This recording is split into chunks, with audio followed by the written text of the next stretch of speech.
Salut tout le monde. Donc aujourd'hui j'ai une invitée spéciale, donc une Française. Elle habite également en Inde, à Mumbai. Donc je voulais faire une interview pour pouvoir savoir son expérience en Inde. J'ai né et j'ai grandi en Corée. Je suis allée à l'école internationale, mais j'ai aussi suivi le CNED, donc j'ai passé le bac français. Je suis allée au lycée en France, à Strasbourg. Et puis ensuite, j'ai commencé dans mon parcours hôtelier, entre guillemets, où j'ai fait un stage en Corée pendant 1 an. Mon general manager à l'époque m'a dit qu'il fallait que je retourne à l'école pour grandir et pouvoir être promue éventuellement. Donc il m'a envoyée dans une école hôtelière en Australie, là où a été sa fille. Et donc j'ai fait mes études hôtelières en Australie pendant 3 ans. Mon premier stage après ma première année, je l'ai fait en Inde. Donc je suis arrivée en Inde en 2008. Ensuite, je suis retournée à l'école pour ma deuxième année. Pour mon deuxième stage, j'ai fait mon deuxième stage en Chine, à Pékin. Et puis 2 mois à Bali. Et puis ensuite, je suis retournée pour ma troisième année. Et au lieu de faire mon bachelor, j'ai sauté ma dernière année. Et puis je suis allée directement faire mon master's en Angleterre, à Oxford Brookes. Et puis après, j'ai trouvé un boulot au Qatar. Donc j'ai travaillé au Qatar pendant 2 ans, 9 mois à peu près. Ensuite, j'ai dit ok, ça suffit, stop. Je suis partie en Chine, mais cette fois-ci pas à Pékin, à Changsha, dans l'état du Hunan, l'état de Mao Zedong. Et puis je suis restée là pendant 1 an, 9 mois à peu près. Je suis ensuite allée à Dubaï, donc je suis retournée dans le Moyen-Orient avec le Ritz. Et je suis restée là 1 an et demi avant de retrouver mon mari aux États-Unis, à Washington. On est resté là-bas pendant à peu près 4 ans et demi. Et puis il y a eu la Covid, on a eu notre fille, on a eu des problèmes de visa et du coup on a dû partir. Et on est rentré en Inde parce que lui, mon mari est indien. On est rentré en Inde pour voir si on pouvait rester ici, pour donner une éducation un peu indienne à notre fille, garantir qu'elle puisse parler le hindi couramment. Et voilà. Et donc là, on est encore là, à Bombay. Donc c'est parti, je lui pose la première question. Je suis arrivée en Inde en 2008 pour un stage en hôtellerie. J'ai travaillé au Renaissance Mumbai, qui est maintenant le Westin Mumbai. J'étais là-bas pendant 5 mois, donc j'étais là pendant l'attaque à Mumbai dans le sud. C'était assez intense, c'était intéressant à voir. Donc je me souviens que ça s'était passé le soir et mon école m'a appelée parce que j'étais en stage pour mon école, donc ils m'ont appelée à 2h du matin, quelque chose comme ça, pour me demander si j'allais bien, si tout allait bien, s'ils devaient me sortir de là, etc. Mais moi je venais de me réveiller à cause du téléphone, j'étais pas très contente et du coup j'ai peut-être pas été aussi polie que j'aurais dû l'être. Mais c'était très sympa de leur part d'avoir vérifié. Je me souviens que mes parents voulaient que je rentre tout de suite, mais le general manager à l'époque était un mentor, quelqu'un que mes parents connaissaient bien. Et du coup, ils leur ont dit que tout allait bien, que si j'étais vraiment en danger, ils m'auraient renvoyé chez moi, mais qu'il n'y a aucun danger grâce à la location à l'endroit où était l'hôtel. C'était très très loin. Donc l'explosion c'était dans le sud de Bombay et moi j'étais à Hawaï. Oh, okay. Donc, mais forcément pour quelqu'un qui est en Australie, il ne se rendait pas compte où c'était, sachant que l'explosion a été dans le sud de Bombay, mais il y a eu des attaques ensuite dans le métro, etc. Donc c'était pas très sécurisant bien évidemment pour les parents d'une fille de 18 ans qui connaissaient peut-être pas forcément la culture à l'époque.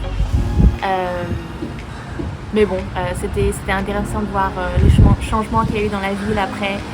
La sécurité, il y avait des barricades partout avec des militaires, avec des grands fusils. Donc c'était quelque chose qui était assez intimidant à l'époque bien évidemment. Mais c'était une expérience à avoir, quoi. C'était quoi tes émotions? Je savais déjà qu'il y avait eu l'attaque. Okay. J'étais au courant parce que j'avais vu ça sur les nouvelles. Et on m'a dit ouais c'est dans le sud de Bombay et je me rendais pas exactement compte, je pense, à l'époque l'impact, je me rendais pas compte à quel point c'était énorme. Comme pour moi, c'était ok, il y a une attaque, mais c'était dans le sud de Bombay. Je sais que c'est à 2 heures de route. C'est comme si c'était pas dans la même ville en fait. Alors déjà, je suis pas arrivée toute seule. Donc mon père m'a déposée. Comme je l'ai dit auparavant, le general manager de l'hôtel dans lequel j'allais travailler, c'était un mentor. C'était quelqu'un qui m'avait donné l'envie de travailler dans l'hôtellerie. Que mes parents connaissaient et donc c'était assez rassurant, j'étais pas complètement toute seule. Je suis arrivée dans l'hôtel, je me souviens, c'était immense, un lobby majestique avec de la musique. Je suis arrivée dans l'hôtel, on m'a fait le tikka indien avec la guirlande de fleurs et tout, c'était super chouette. Le soir même, on est allé au restaurant et j'ai fait l'erreur de manger des crudités crues, bien évidemment, et je suis tombée malade pendant 2 jours. Heureusement, mon père m'avait prévenu que ça allait probablement m'arriver durant mon stage, donc on avait préparé des médicaments avant de venir. C'est chose à faire avant de venir en Inde. Et donc du coup, j'étais malade pendant 2 jours, mais après ça allait, et puis on s'est un peu baladé avant que je puisse commencer mon stage. Une fois que j'ai commencé, mon père est reparti. Et moi j'ai vécu ici pendant 5 mois à peu près, 5-6 mois. Je travaillais donc avec des Indiens, mais ils parlaient tous anglais, donc c'était pas un problème. J'étais la petite de 18 ans, donc tout le monde me prenait sous son aile, c'était très très très sympa. Bon, on m'a fait découvrir plein de trucs, on m'a emmené, on m'a sorti, on m'a appris à dire juste assez pour prendre un rickshaw toute seule, on m'a montré où étaient tous les magasins pour me débrouiller toute seule. J'ai fait des tours à moto partout, j'ai une copine qui m'a emmenée en bus, j'ai pris le train indien avec elle, je suis allée au cinéma indien où j'ai appris que avant de regarder chaque film, il faut se tenir debout, mettre sa main sur sa poitrine pour le hymne national. Des trucs que j'avais vécu pour la première fois, j'étais émerveillée. Il y a des odeurs pas très paisibles, mais il y a aussi des couleurs partout, il y a de la vie partout. C'était très très très très chouette. J'ai beaucoup aimé mon séjour en Inde. Le seul truc, c'était qu'au bout de 5 mois, j'en avais marre du curry et j'étais bien contente de rentrer pour pouvoir manger tout ce dont j'avais l'habitude. C'est gênant.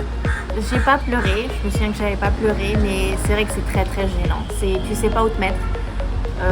Mon père était déjà venu en Inde plusieurs fois, 30-40 ans auparavant, donc il m'avait prévenu de ce genre de truc. Il m'avait dit que j'allais probablement avoir un choc culturel, il m'avait dit que j'allais voir des choses qui allaient faire mal au ventre, et c'est vrai que ce sont des choses qui font très très mal au ventre et on ne sait pas comment réagir, où se mettre. On ne peut pas forcément tous leur donner de l'argent parce que sinon il y en a une 50aine autour de toi qui vont te réclamer. Donc tu apprends à les, entre guillemets, ignorer ou à ne pas répondre ou à leur dire non. Bon, c'est leur culture. J'ai surtout beaucoup appris à vivre avec. À vivre avec et surtout à savoir comment réagir en regardant comment les gens faisaient ici.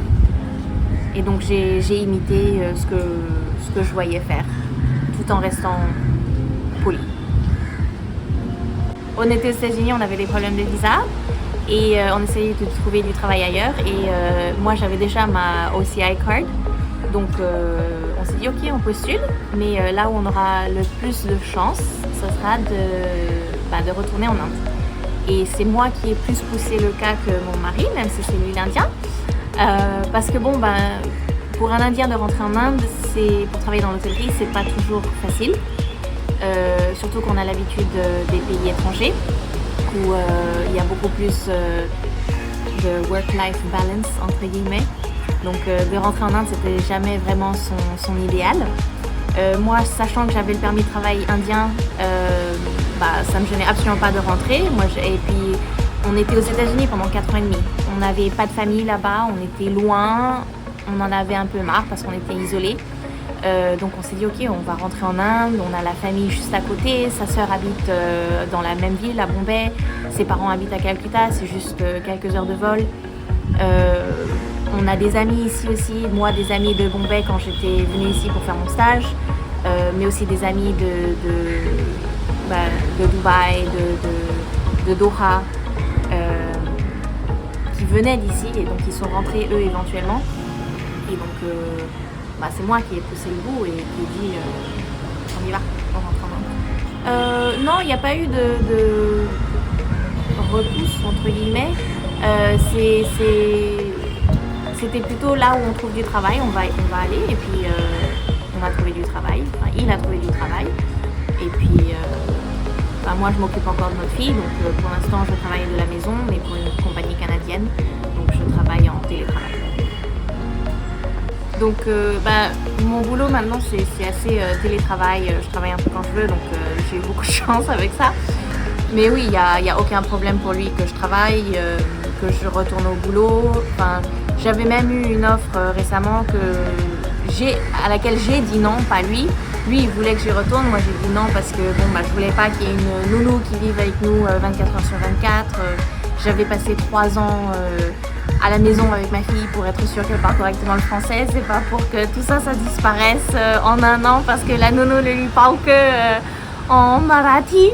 Oui, ici c'est très souvent, pas très souvent, mais il y a des familles qui sont un peu plus strictes à ce niveau-là, où ils préfèrent que la femme reste peut-être à la maison, ou pendant que les enfants grandissent, ils préfèrent que la femme reste à la maison, et puis ils peuvent faire des trucs à côté, comme des hobbies ou des side hustles.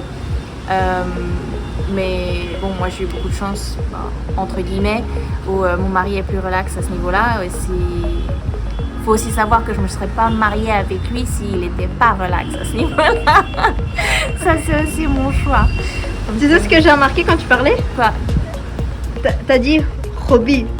Le H, en coréen, c'est R, non? Non, il y a un H en coréen. Ah ouais? Ouais. Ma faute. Bloopers. Mon mari et moi, on s'est mariés en 2017. On s'est mariés aux États-Unis dans les îles Vierges. J'étais à Dubaï à l'époque. On s'est rendu compte après beaucoup de recherches que se marier à Dubaï c'était pas possible. En France ça allait très très compliqué, mais dans les îles Vierges c'était juste l'histoire de remplir un formulaire, donner nos passeports et puis ça pouvait se faire en une journée. Donc j'ai pris l'avion, je suis allée aux États-Unis dans les îles Vierges. Je suis arrivée le 19, on s'est marié le 20. Et une semaine plus tard, je suis rentrée à Dubaï. Je suis allée à l'ambassade des États-Unis à Dubaï. Et j'ai fait la demande de visa d'époux. Et en 3 jours, j'ai eu mon visa. Ensuite, j'ai trouvé du travail. Je suis allée aux États-Unis, où j'ai vécu pendant 4 ans et demi. Mais ma demande de OCI, donc je me suis mariée en 2017, ma demande de OCI, je l'ai fait en 2019. Et donc je suis allée dans un centre, une agence qui s'occupe de OCI. Donc c'était une agence qui était liée au consulat à l'ambassade là-bas, mais c'était une agence qui ne s'occupait que des visas et des OCI cards pour les Indiens. C'est un peu comme le VFS pour les visas français, visas Schengen, mais c'est le même truc mais pour les visas indiens. Et donc on est allé là-bas, on a eu beaucoup de chance, c'était à 5 minutes de notre boulot, 10 minutes de chez nous, c'était vraiment, on pouvait pas mieux faire. Je suis allée là-bas, j'ai fait la demande, il y avait beaucoup de papiers à remplir, des certificats à avoir, etc. On a tout donné. Ensuite on a dû passer un entretien à l'ambassade. Donc mon mari et moi on est allés à l'ambassade et ils nous ont posé des questions dans le sens où pourquoi on veut avoir un OCI card, pourquoi on fait ça, est-ce qu'on pense aller en Inde éventuellement, quels sont nos plans futurs, combien de temps ça fait qu'on est mariés, etc. etc. Il était très sympa, franchement. On a eu beaucoup de chance de faire ça aux États-Unis parce que mine de rien ils étaient très efficaces. J'étais enceinte donc forcément ça a joué en notre faveur. Et ça faisait déjà 2 ans qu'on était mariés, donc j'ai tout de suite ma OCI card. Je pense que ça a dû prendre quelque chose comme 6 semaines à 3 mois. Mais c'était vraiment une question d'attente, rien de plus. Et puis une fois que j'avais ma OCI card, j'avais le droit de rentrer en Inde quand je voulais, sans faire de demande de visa et permis de travail automatique. C'était drôle. Et d'un autre côté, j'étais pas contente parce que la queue pour les OCI était plus longue que pour les e-visas.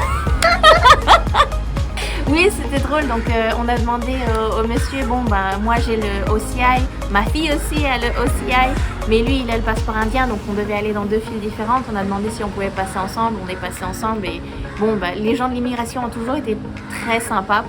Moi, j'ai trouvé qu'ils ont toujours été très sympas. Et donc, quand ils voient une famille, 2 OCI, un indien, je sais pas pourquoi, j'ai l'impression que ça leur fait plaisir et puis nous on est là, un grand sourire pour être sûr qu'on n'a pas de problème et puis c'est très très bien passé donc En 2008 déjà, je pense que c'était très différent parce que j'étais dans un environnement de travail et j'avais 18 ans et j'étais curieuse, je voulais aller partout et voir tout et tout expérimenter donc c'était très sympa.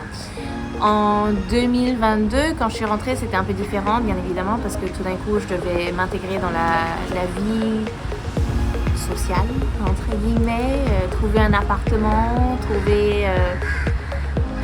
vivre avec une cuisinière tout d'un coup, une femme de ménage qui venait à la maison tous les jours. Bon, j'avais pas l'habitude. Bon, c'est un luxe, je me rends compte, bien évidemment, mais c'est un luxe auquel j'ai peut-être pas toujours l'habitude. Je trouve ça encore très très bizarre d'avoir des gens dans ma maison qui font pas partie de la famille. Se faire des amis c'est assez dur vu que je travaille pas dans une compagnie indienne où je vais pas au boulot entre guillemets en voyant d'autres personnes.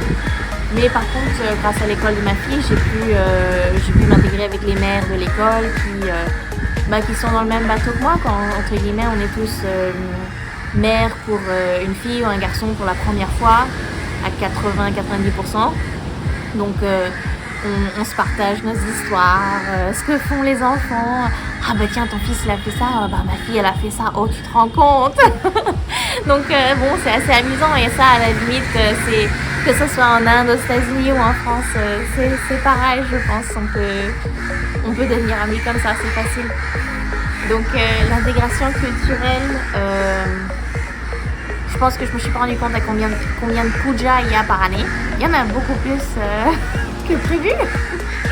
Il y a beaucoup d'occasions pour s'habiller en indien. Il faut des couleurs spéciales, des tenues spéciales, plus ou moins sobres, plus ou moins pétillants, entre guillemets, qui brillent de partout. Bon, j'ai pas l'habitude, je suis quelqu'un qui s'habille assez simplement normalement. Donc j'ai même pas mes oreilles percées, donc ça c'était un gros problème dans ma famille. Ah mais les boucles d'oreilles, la tenue ça va pas sans la boucle d'oreille. Mais moi on se perce pas les oreilles dans ma famille, donc voilà. Comment dire, c'est sympa, mais des fois c'est trop. Dans le sens où on n'a pas forcément envie de toujours participer, c'est requis. Et c'est sympa d'avoir la famille qui insiste qu'on participe pour apprendre la culture, ça c'est très chouette. Mais des fois, si je suis pas d'humeur, je suis pas d'humeur, il faut pas pousser quoi. Tu pousses le bouchon un peu trop loin, Maurice. J'aime bien que les mariages ils durent 9 jours par exemple, mais les funérailles ça devrait durer 1 jour seulement. Pour que ça dure une semaine, moi c'est trop d'émotions pendant une semaine. Ah, ça dure une. Je le comprends beaucoup mieux que je ne le parle. Je peux me débrouiller avec les marchands de légumes pour négocier un prix, des trucs comme ça. Mais à part ça, c'est une langue qui est assez difficile à apprendre. Bon, c'est une langue grammaticalement qui est très similaire au coréen, donc il y a le verbe à la fin et donc il faut vraiment écouter ce que toute la personne dit avant de pouvoir savoir le contexte. Je sais pas, j'ai essayé de l'apprendre avec Duolingo et puis une autre application, je me souviens même plus de l'application. Mais ces applications sont très bien pour les langues latines, pas forcément pour les langues asiatiques ou même l'arabe. Tora samjae. Je n'ai aucune restriction, j'ai beaucoup de chance à ce niveau-là. Oui, encore, je me serais pas mariée avec un mari qui m'aurait dit t'as pas le droit de porter ça, t'as pas le droit de porter ci, et puis quoi encore. Je fais attention à la culture où je suis. Forcément, je vais pas sortir ici en mini short et en débardeur avec un grand décolleté. C'est à moins que j'ai envie de me faire regarder à droite et à gauche. Ouais. Bon, il y a la restriction du fait qu'on est au Maharashtra, donc il n'y a pas de bœuf. Ça m'embête beaucoup. Ensuite, le porc en général, ça coûte cher, donc voilà. Et puis il n'y a pas beaucoup de choix. C'est pas comme s'il y avait des coupes ou un boucher chez qui on peut aller. On m'a toujours dit, bon, si fais attention dans ce genre de quartier, n'y va pas après le soir, etc. Toute seule, vas-y accompagnée. C'était plus une question de sécurité qu'autre chose. Donc c'était jamais tu n'as pas le droit, c'est plutôt fais attention et si tu y vas avec quelqu'un, comme ça on n'a pas de quoi s'inquiéter. Petite question un peu embarrassante. Vas-y. Non. Pourquoi? C'est bien l'Inde. C'est très bien l'Inde, oui, mais bon, moi j'ai fait de l'hôtellerie, c'est pour voyager, c'est pas pour rester dans un pays pour toujours. Donc c'est pas que j'aime pas ça, c'est que, comment dire en anglais, I have wheels under my feet. Je n'ai aucune intention de rester dans un pays pendant plus de 5 ans, entre guillemets. Vivre en Inde, il y a certains conforts qu'on peut se permettre financièrement en Inde, qu'on peut pas forcément se permettre ailleurs. Et puis comme tu as dit au début, c'est très bien l'Inde, on aime bien. Tant que on peut rentrer en France ou en Corée ou aller dans d'autres pays une fois par an, histoire de pouvoir manger du bœuf tranquillement, ou alors manger autre chose que du curry, ou même visiter une culture différente, ou rentrer à la maison pour voir de la famille ou des amis qui n'habitent pas forcément dans les mêmes pays. Il faut savoir que le bœuf revient toujours en premier. Toujours. Je veux mon bœuf. Un an, 3 mois là, ça me manque. Culturellement, oui, j'aimerais beaucoup que Aria puisse grandir ici parce que mine de rien, elle est quand même indienne, donc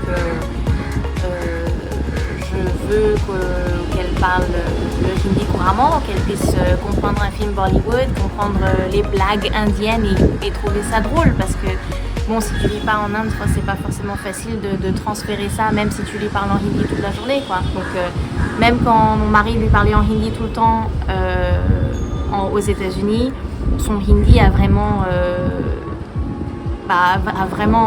s'est beaucoup amélioré ici. D'un autre côté, elle avait que 2 ans, donc elle parlait pas forcément beaucoup avant. Mais d'un autre côté, je sais très bien que si on était resté aux États-Unis, elle aurait peut-être pas appris l'hymne national indien, elle aurait pas appris les comptines indiennes qu'elle a apprises ici. Donc à ce niveau-là, je pense que c'est très très important. Les manières, les cultures, les petits tics indiens, c'est sympa, c'est chouette et c'est très important à avoir pour quelqu'un qui est indien. C'est l'une des choses que je veux surtout pas, c'est que elle ignore son côté indien. Donc ça, j'ai toujours reproché ça aux autres personnes métissées. C'est quand ils oublient l'une des cultures, parce que c'est oublier la moitié de soi. Pour moi, je pense que c'est un peu ça. Donc c'est très très important qu'elle connaisse la culture indienne, qu'elle l'accepte et qu'elle l'aime autant qu'elle aime la culture française ou coréenne. Cela dit, coréen, ça a pris un petit peu un backseat. Bon, ça va revenir plus tard. Financièrement, oui, c'est assez cher l'école internationale, mais pour avoir une meilleure éducation, pour avoir une meilleure exposure, entre guillemets, je pense que c'est très, très important. Mes parents m'ont toujours éduquée d'une manière... on t'achète tout ce que tu veux tant que c'est éducatif, dans le sens livres, école, on t'envoie dans les meilleures écoles, etc. Autant de livres que tu veux. Si tu veux t'acheter des jouets, un téléphone ou un MP3, à l'époque c'était la mode, tu vas te chercher un boulot et puis tu vas te l'acheter toi-même. Donc j'avais fait ça quand j'étais adolescente. Donc elle fera la même chose. Mais on pense vraiment...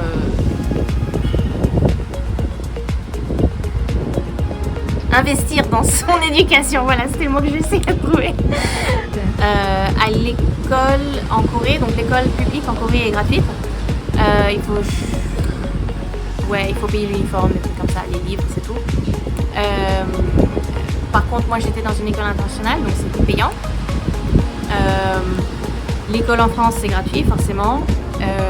Ici c'est loin d'être gratuit. L'école publique est gratuite. L'école internationale coûte autant que le loyer à peu près. Bon, ben, on gère financièrement pour pouvoir se permettre ça. Donc, parce qu'on pense que c'est important. L'école est un luxe. Ouais. Je suis beaucoup plus à l'aise déjà qu'au début, donc je sais où je dois négocier, où je dois pas négocier, où je dois parler, où je dois me taire. C'est intéressant, c'est pas forcément très facile à vivre. Il faut avoir beaucoup de patience, ça c'est sûr. Elle a beaucoup évolué d'une manière très positive dans son école, même bon, c'est une école internationale, mais tous les enfants de sa classe sont 100% indiens. On est très content du résultat. Elle parle beaucoup mieux le hindi, elle a même appris l'hymne national, c'est assez drôle. Par contre, pour mon mari, je pense qu'il est fatigué peut-être un petit peu parce que il y a beaucoup d'heures de boulot. D'un autre côté, il y a du plaisir à retravailler dans le luxe. Si on garde l'esprit ouvert, c'est amusant. Il y a beaucoup de choses à voir, beaucoup de choses à apprendre. Même après 1 an et demi, je pense qu'il y a beaucoup de choses que je n'ai pas vues, que je veux encore voir, découvrir. Il y a des choses, par exemple, que je peux remarquer depuis 2008 qui ont beaucoup changé. Même le style vestimentaire des gens ici, par exemple. On va dans Lokhandwala Market, tu n'aurais jamais vu quelqu'un en short débardeur. Alors que maintenant, si, il y a des filles qui se baladent comme ça le soir même et on se sent pas du tout en danger entre guillemets. Bon, encore, il faut regarder dans quel quartier on va, mais il y a des quartiers où c'est accepté de s'habiller comme ça et c'est pas trop dangereux. Mais il y a du changement, il y a plus d'ouverture d'esprit peut-être. Il y a des choses dont j'avais peut-être pas remarqué, des différences de culture, à cause de la religion auxquelles j'avais pas fait attention en 2008 et qui sont beaucoup plus flagrants entre guillemets maintenant. Mais c'est manque de bœuf. La bouffe.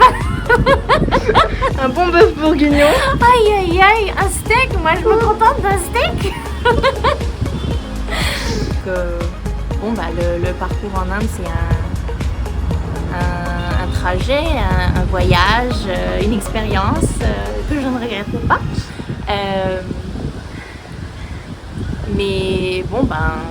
Comme je l'ai dit auparavant, je n'ai pas commencé dans l'hôtellerie pour rester dans un pays pour toujours, donc on verra pour les prochaines aventures où ça va nous mener. C'est bon. Si c'est le temps.